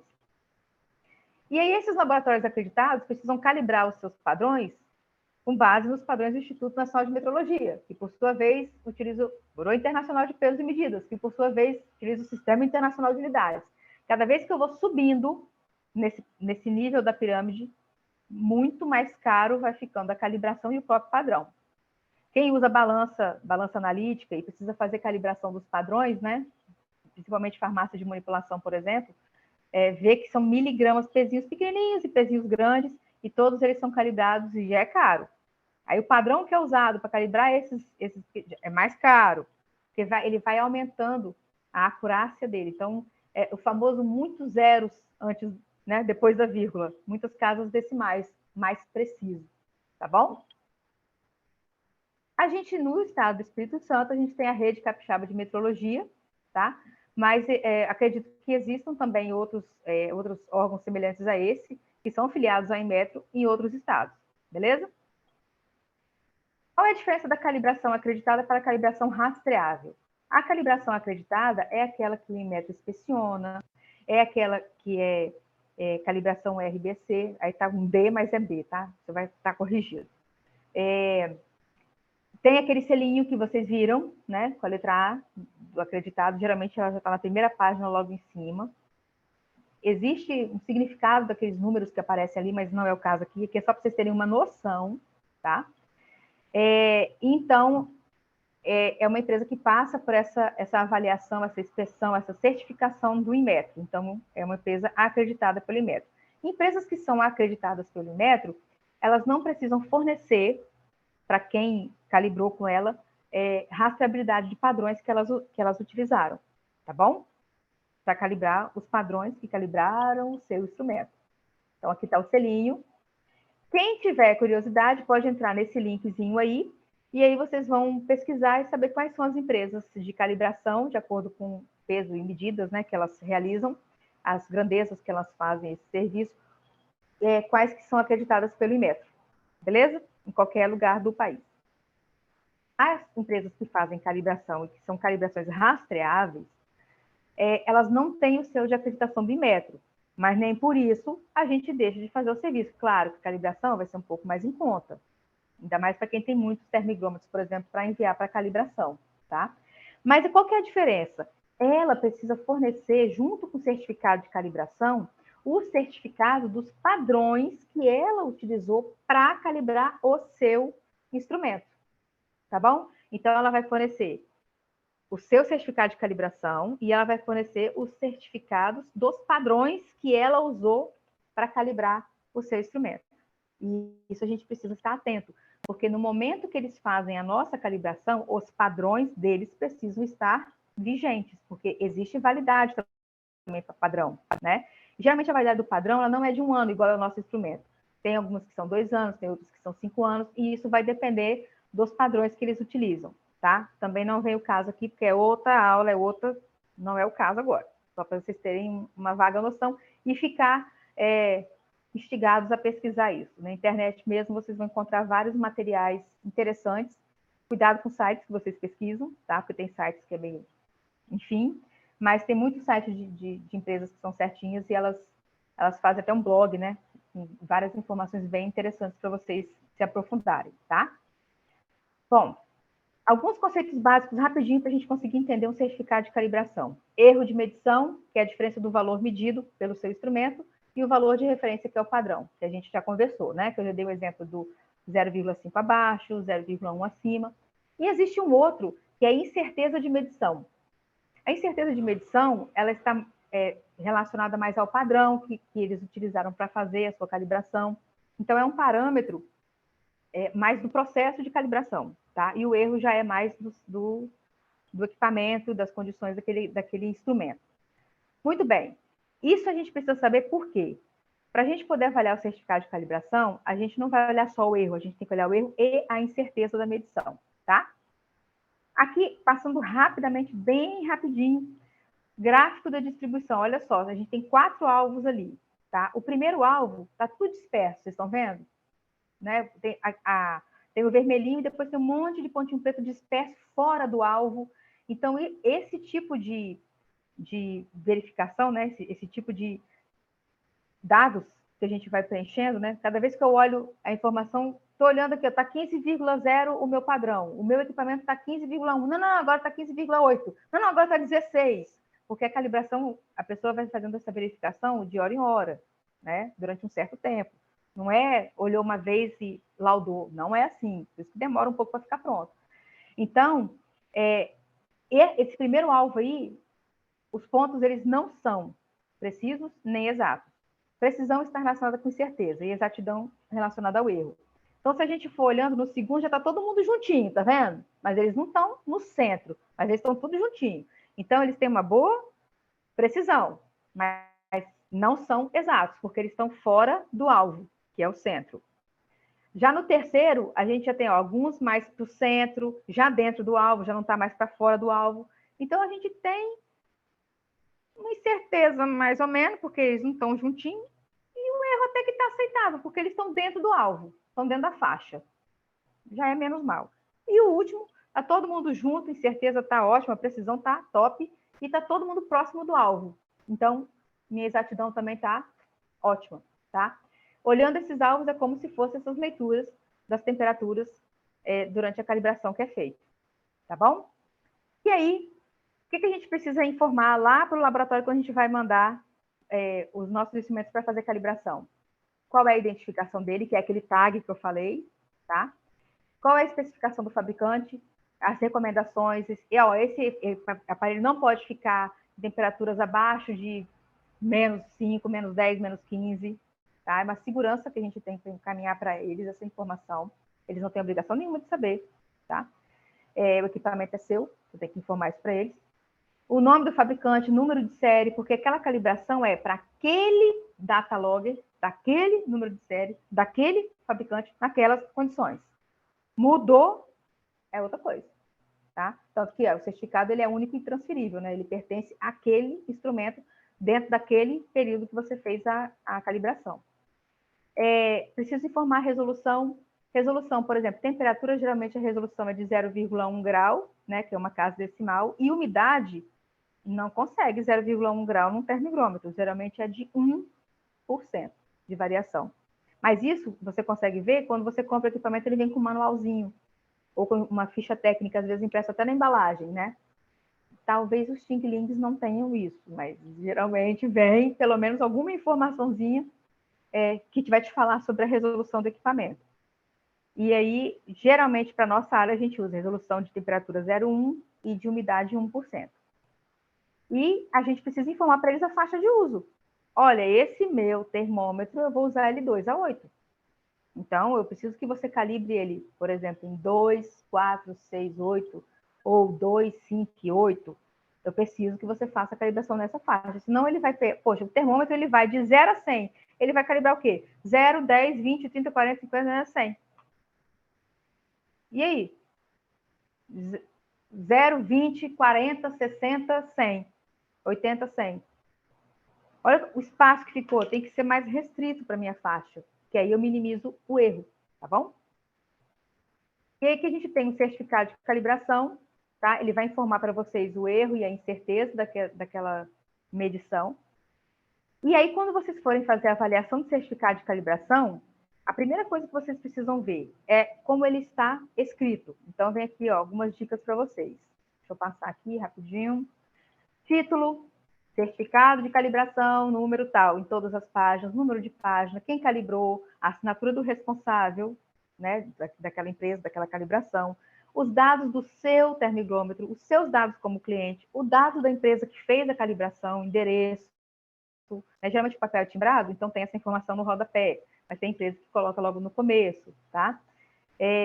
Os dados, os erros que obteve, os padrões, a codificação do padrão, a validade desses padrões, se for acreditado o selinho de acreditação, se não for, não precisa, né? Nesse exemplo aí que tem nesse slide, ele tem o selinho de acreditação, mas eu acredito que aqui no estado também é até difícil achar empresas que fazem esse tipo de calibração com acreditação de método. Acha, mas são poucas. E aí você consegue esse selinho, né? É opcional, se é uma empresa acreditada, tem. Se não é, não tem. Se for uma empresa que é rastreável, ela precisa fornecer ou o acesso online para você ter acesso ao certificado de calibração do padrão, ou ela já disponibiliza para você, mas você geralmente precisa solicitar isso para eles, tá? Então, aqui tem algumas informações que precisam ser verificadas, e essa questão dos padrões é o que evidencia a rastreabilidade, que tem um item aí escrito sobre evidências de rastreabilidade, tá bom? Claro, além do erro e incerteza, que é o que a gente vai avaliar no certificado depois. Então, a gente precisa ter critérios de aceitação para certificado de calibração. Primeiro critério é ver se ele atende esse layout, né? Essas informações que eu passei para vocês, que isso é estabelecido também pela ISO 17025, que a grande esmagadora maioria das empresas, elas utilizam, mesmo aquelas que não são acreditadas pelo Inmetro, tá? E eu preciso ter um critério de aceitação também dos erros e da incerteza do meu certificado de calibração, do meu equipamento. Então, como que eu faço esse meu critério de aceitação? A primeira parte é toda essa parte que a gente passou agora, né? Os dados transcritos corretamente, tudo, e depois eu preciso ter um critério de aceitação que é módulo do erro de medição mais a incerteza, tá? O erro e a incerteza é por temperatura que você pede para calibrar. Se você pediu 3, eu vou ter um erro para temperatura de 15 e uma incerteza para de 15, de 20 e de 25, tá bom? Umidade, mesma coisa.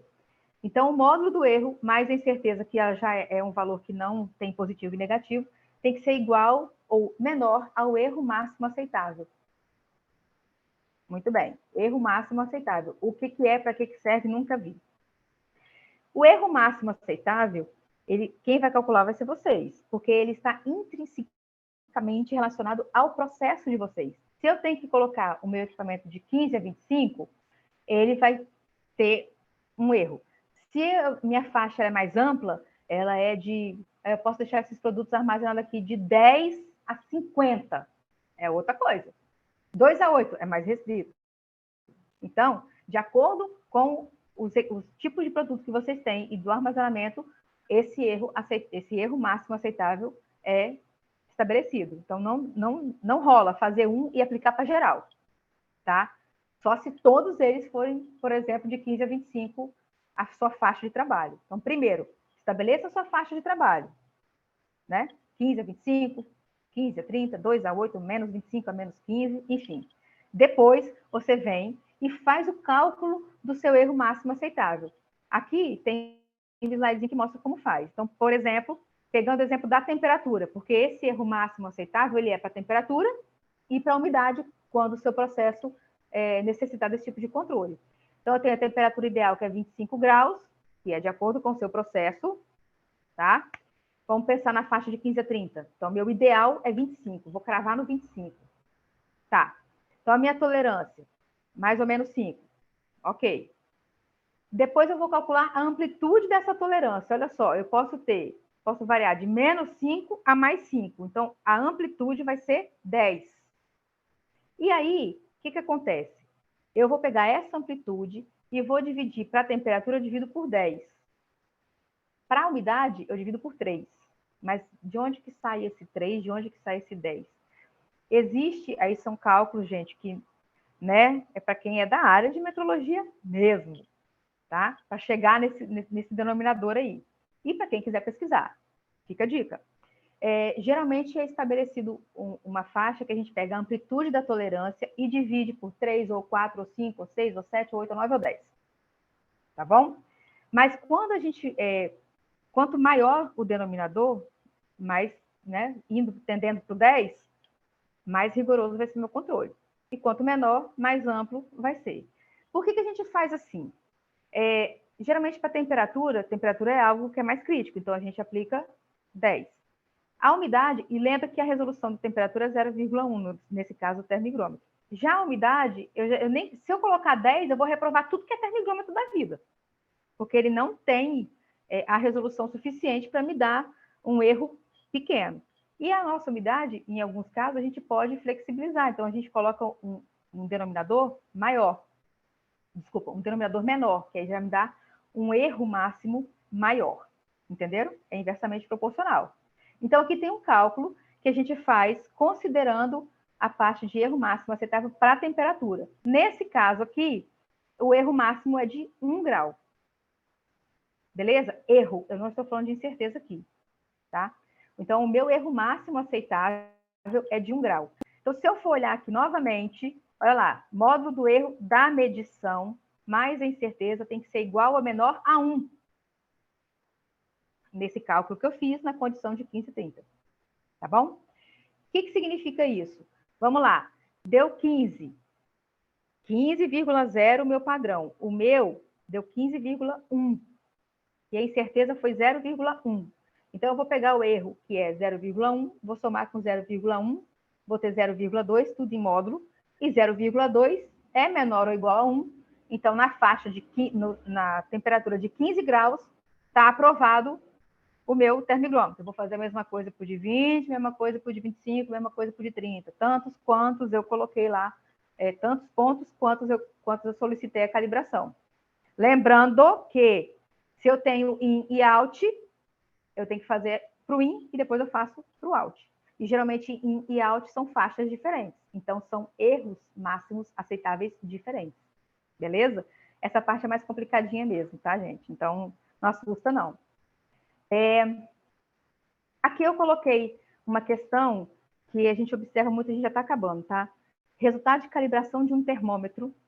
Esse termômetro é um termômetro de infravermelho. Olha a faixa de uso dele, não sei se dá para ver direito aí, de menos 50 a 420 graus.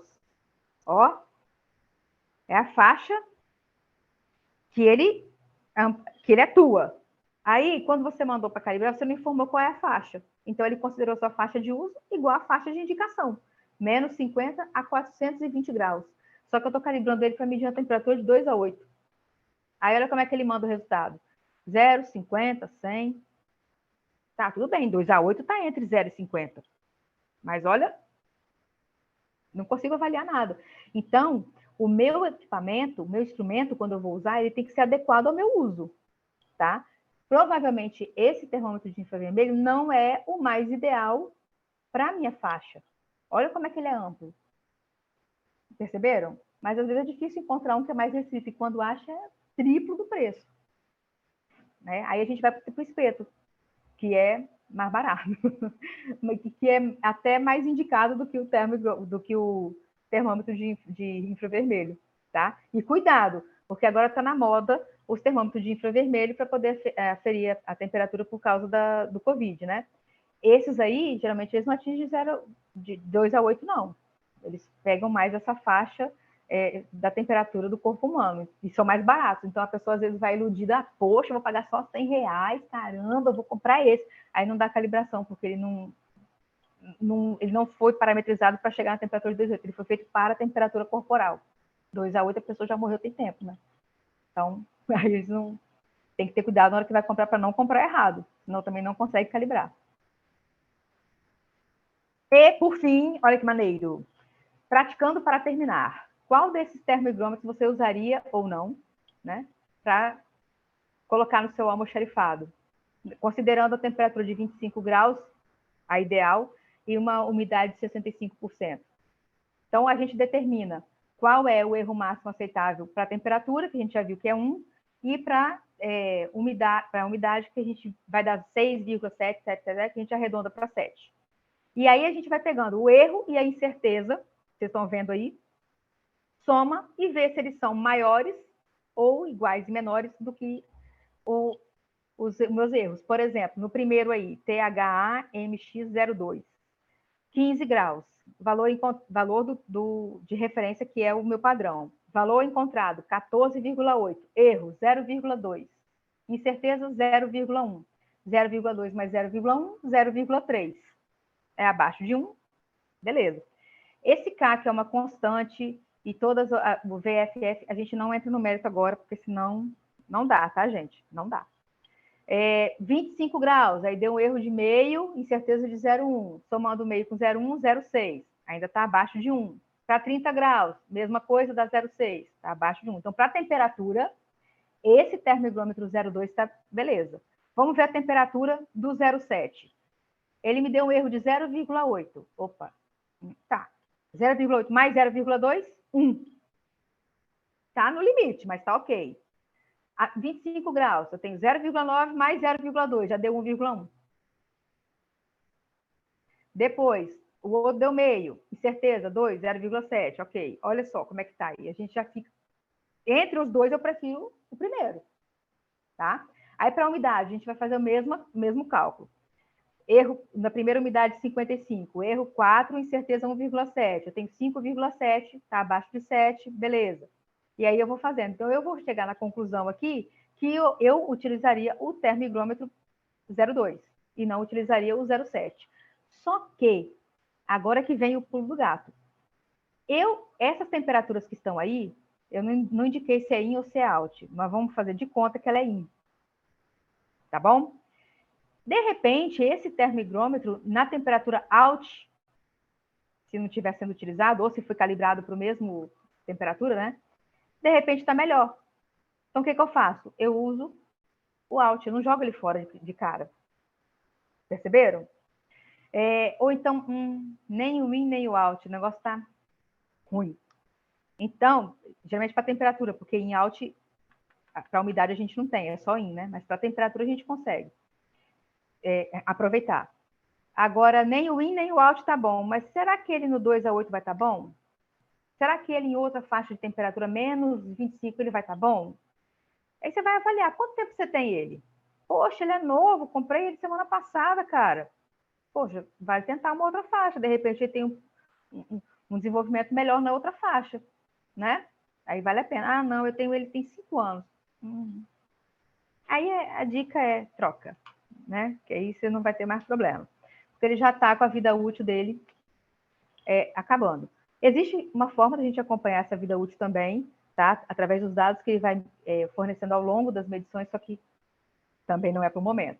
O que precisa ficar claro para vocês é a importância de fato, a gente saber medir essa temperatura, monitorar e controlar a nossa temperatura, para evitar o comprometimento da estabilidade e da qualidade dos produtos que ficam confiados a nós, tá bom? E como a gente faz para avaliar o instrumento que a gente usa para nos fornecer essas informações, tá? E as ações que a gente precisa fazer. Avaliar o certificado de calibração, manter sempre calibrado, saber utilizar, registrar as ações que a gente vai tomando, porque às vezes a gente tem um problema muito maior para resolver e a gente deixa passar batido. Então, isso é em todos os lugares. Que usa, que tem, que armazena, que dispensa, que fabrica, que importa. A gente precisa ter esse cuidado, senão a gente põe tudo a perder. Não só medicamento. Todos os produtos que eu mencionei, que são alguns, né, que eu mencionei, que ficam sob a custódia da vigilância sanitária, e tantos outros que a vigilância sanitária também acompanha. Tem a parte radiológica, tem a parte de portos, aeroportos, fronteiras, né? É um universo, gente. Mas fica essa informação. Pode fazer com termômetro, se precisar só a temperatura, faz com termohigrômetro. O importante é fazer, registrar e atuar para que esses dados sejam mantidos, controlados, e que a qualidade e estabilidade do produto, fique filé, seja mantida até ser consumido. Tá bom? Resumindo, então, a gente define o instrumento, solicita a calibração e, após receber o instrumento calibrado, a gente avalia o certificado. Se tiver tudo bem, a gente coloca o instrumento lá para uso. Senão, a gente tem que substituir. Ou refazendo a calibração para outras faixas ou sensores diferentes, ou trocando o equipamento. Tá bom? Então, aberto para dúvidas, qualquer questionamento que vocês tenham, estamos aí, só falar. Bom, Carla, agradecemos muito a sua disponibilidade e essa excelente apresentação. A gente sabe que são muitas as condições que impactam a qualidade dos produtos, e você falou de forma muito clara, e temos aqui algumas perguntas que eu vou te encaminhar. Agradeço muito a sua disponibilidade, parabéns pela apresentação, foi brilhante. Acho que Obrigada. todos que puderam participar vão sair hoje um pouco mais curiosos, né, de como controlar, de como monitorar a temperatura, que é tão importante aí para a garantia da qualidade. Então, o que eu tenho aqui para te passar? Bom, tem uma dúvida, RDC 430, que era esperado, né? Na RDC 430, controlar com data loggers e fazer mapa de monitoramento é obrigatório no galpão, com climatizador, ou só o controle com termohigrômetro é aceitável? Então, a 430, ela já pede para você fazer o mapeamento térmico do seu depósito, primeira coisa.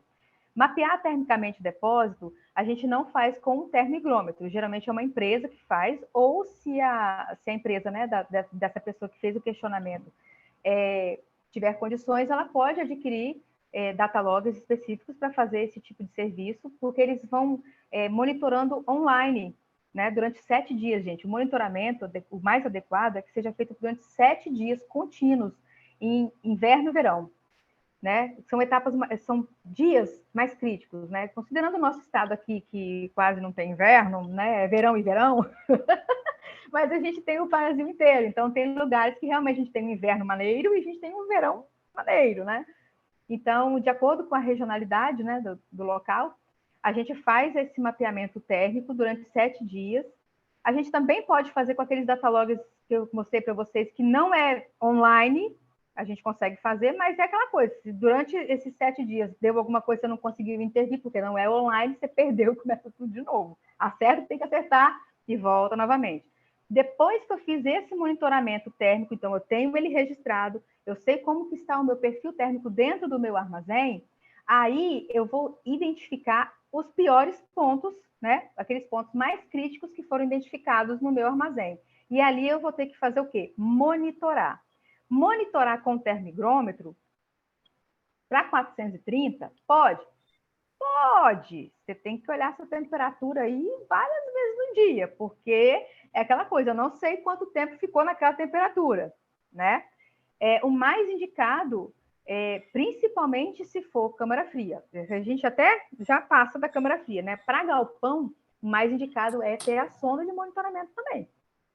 24 horas online no ar, para a gente conseguir acompanhar isso. Senão eu não estou monitorando, eu só estou monitorando continuamente conforme a SRDC ela já pede. Tem que ter esse cuidado, né?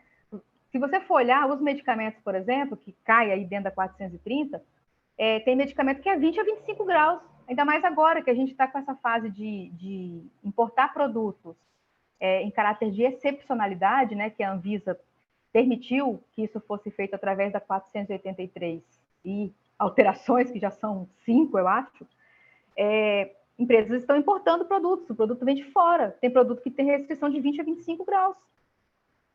Então, se você já tinha no seu armazém 15 a 30, agora você tem que, de 20 a 25, porque você tem esse produto lá dentro. Depois que ele for embora e não tiver outro, tudo bem.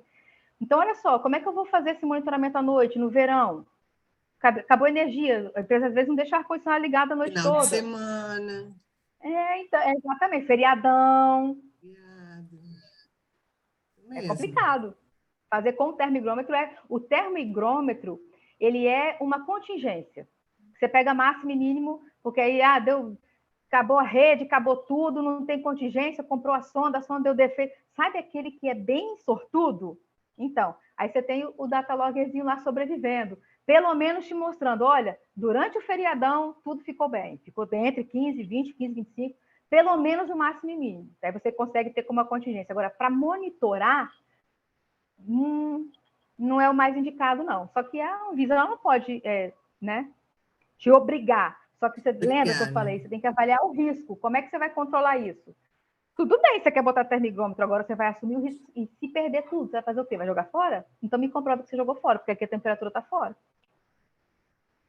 Se você assumir esse risco, tá responsabilidade beleza, muito grande, né? Isso aí. Bom, tem uma segunda pergunta. Qual o tempo médio de leitura de temperatura utilizando o termômetro tipo espeto? É grande o desvio quando se utiliza o termômetro por infravermelho na aferição de temperatura de termolabs? Então, O tempo, geralmente a gente coloca o tempo para estabilização, né? Quando a gente vai fazer uma leitura, né, de 2 a 8, a gente geralmente não abre o produto de 2 a 8 no ambiente que é 30 graus, né? A aferição dele tem que ser feita no local condizente com a temperatura dele, numa anticâmara ou até na câmara fria, dependendo, né, de como que for esse local. Então, geralmente, o termômetro espeto, ele leva alguns minutinhos para estabilizar a leitura, tá? No máximo, 5 minutos você já tem, menos do que isso, você já tem a leitura. E o infravermelho, o que acontece? Não, a gente usa, tá, infravermelho, a gente continua usando infravermelho, apesar do espeto ser o mais indicado, tá? Porque ele tem uma penetração diferenciada.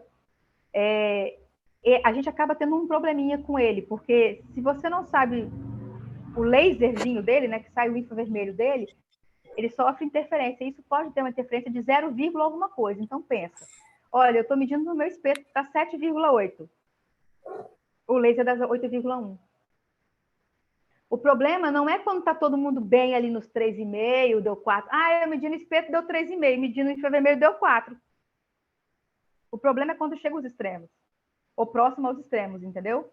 E aí, uma falha na medição acaba você recusando ou recebendo um fulaninho que não era para você receber, ou que era para você receber e você recusou. Entendi. E tem uma última pergunta, por enquanto.